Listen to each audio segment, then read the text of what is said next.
Well. Looks like Drake just got laughed right out of court.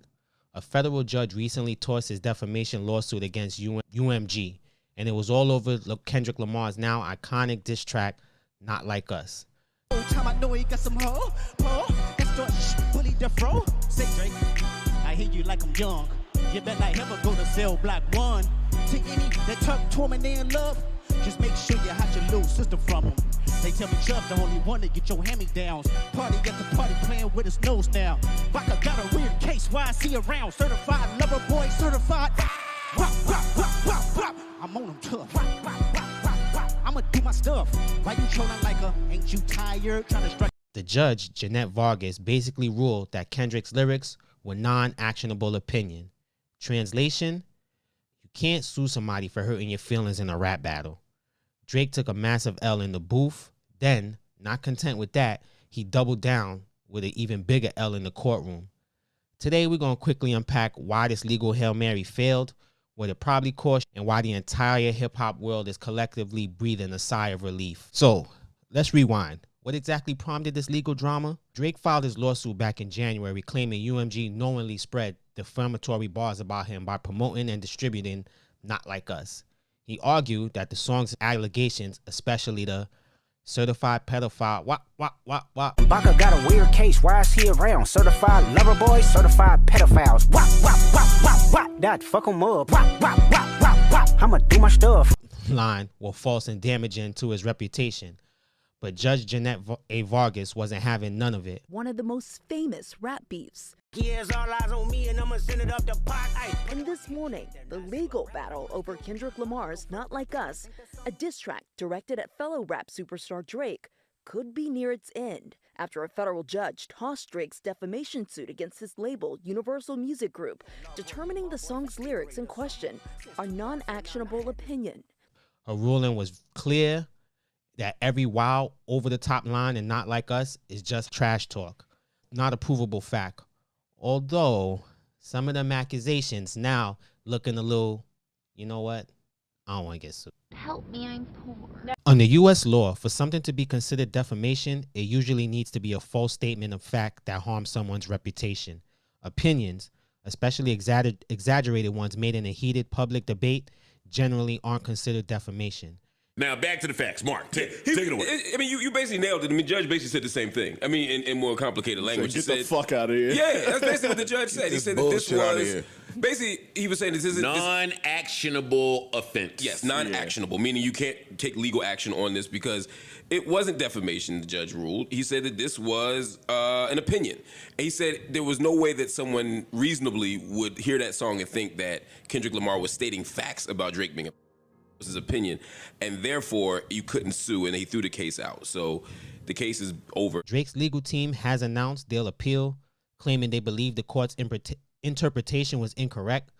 But honestly, y'all, appellate courts rarely second-guess a dismissal this clean, especially when the judge's reasoning is so firmly rooted in legal precedent. The bottom line, the courthouse doors just slammed shut on Drake, and it was quite a public spectacle. Let's get into why the judge said nah. The core of the judge's decision hinges on what's called the reasonable listener standard. Basically, the court asks, could a reasonable person, listening to this, actually believe these statements were verifiable facts? When K-Dot is calling Drake a certified pedophile over a West Coast bounce beat and telling listeners, hide your little sister from him, it's so over the top that no one in their right mind expects a sworn affidavit to back it up. It's rap beef, not a sworn deposition. Judge Vargas specifically highlighted that the vitriolic war words was part of, perhaps, the most infamous rap battle in the genre's history. I would say for this decade. Let's settle down. Well, anyway, this context is essential to assessing its impact on a reasonable listener. Adding this old tradition of battle rap, where insults and hyperbole are the very currency of engagement. Just go back and listen to some of the most disrespectful diss battles. That's why I fucked your bitch, you fat motherfucker. West side, ROC, get gunned up and clap quick. J.J. Evans get gunned up and clap quick. Your whole damn record label gunned up and clap quick. Sean Carter to Jay-Z, damn you on Jazz Dick. So little Shorty's getting gunned up and clap quick. How much of Biggie's rhymes is gonna come out your fat lips? And these lyrics land squarely in protected speech territory, often shielded by that good old First Amendment. The judge cited precedents from other music feuds, reminding everyone that if you step into the ring, you can't cry lawyer when you catch a combo. It would be like if a professional wrestler sued his opponent for saying he's going to destroy him. It's part of the show. It's part of the art. Legally, Drake gonna walk away from this with just a hefty legal bill. Reputationally, the bruise is way, way darker. And you know how light-skinned people bruise easily. Wait a minute, am I telling on myself? No, you done fucked up, don't you? No, don't. No, you done fucked up. Suing your own label group, the very company, UMG, that still profits off Drake's massive catalog, looks incredibly petty. They even called his claims groundless and indeed ridiculous. This whole move reinforces the narrative that Drake is just a sore loser. Today evening, somewhere around 6 or 7 o'clock, it was finally confirmed. The news broke that Drake's a bitch.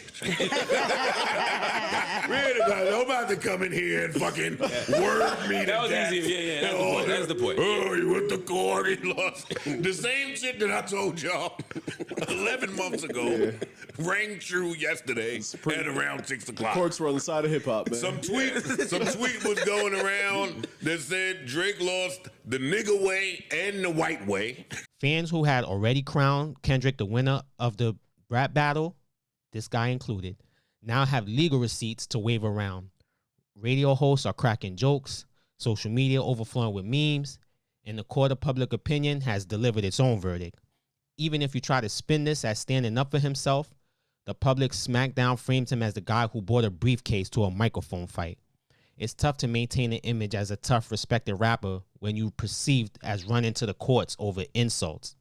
This legal misstep has arguably done more damage to his public image than any diss track ever could. But I do wonder how Mealy Mouth Moore and his other supporters will try to spin this, because I'm sure they'll try to find a way to claim it's a W. So let's go over the ripple effect it's going to have on hip-hop. This dismissal isn't just a win for UMG, because who give a fuck about them? They're a corporation. It's a quiet but thunderous victory for every MC. If Drake's suit had survived, imagine the chilling effect this would have had. Labels might have started self-censoring diss tracks, lawyers would be reviewing every syllable, and the raw, unfiltered energy that defines hip-hop could have been sterilized to dodge court course. Instead, the ruling reinforces that bars can still be bullets without being litigation bait. It tells artists that the essence of battle rap, the lyrical sparring, the audacious claims, the pure, unadulterated trash talk, is protected as artist expression. Expect more fierce back and forths, not less. Creativity thrives when artists know the First Amendment has their back, even when their rhymes don't exactly make Drake happy. This decision safeguards a vital part of hip-hop culture, making sure that the art's form of aggression and competitive spirit can continue to flourish without the threat of legal action. Yo, if you want unfiltered legal breakdowns the second the news drops, don't expect it from me. But still smash that subscribe button and tell me in the comments, did Drake hurt his legacy more by suing, or will everybody forget about this in a week? So what's next? Drake could certainly double down on appeal, but let's be real. The odds are as garbage as his last few albums. Analysts overwhelmingly predict he quietly will pivot, drop a summer anthem to distract everyone, and hope the algorithm streams bury the headlines. It's the classic celebrity playbook. Disappear, then reappear with new content. Or in Drake's case, just keep gambling on live stream. Meanwhile, Kendrick's festival bookings just got pricier, his cultural capital is through the roof, and he cemented his status. Every rapper with a grudge now has a green light to go wild on wax without fear of subpoenas, knowing the courts recognize the context of their art. The feud scoreboard reads, Kendrick 2, Drake 0. 1 for dominating the charts, and 1 for dominating the courts. This loss isn't just a legal setback. It's a significant blow to Drake's standing in the culture. Yet another one. But it'll be fascinating to see how he tries to reclaim it, because so far his attempts have been terrible. That's terrible. The gavel fell, and with it, Drake's dumbass attempt to police rap feuds through litigation. The judge officially labeled Not Like Us as opinion. Hip-hop gets to keep his creative license, and Drake takes another stain on a, up until the last year or so, almost spotless career.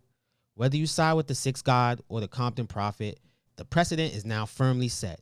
Diss tracks stay savage, and courthouses remain closed to bruised egos. It's a clear message. In the realm of rap, you win or lose with your words, not with your lawyers. Hit me in the comments. Will Drake bounce back, or is this going to be a permanent stain on his legacy? Stay up, y'all. Then stab this way, stab that way.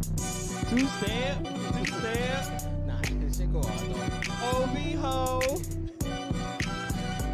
Yo, my nigga, yo, why Drizzy, is you Drake on the like clock. this?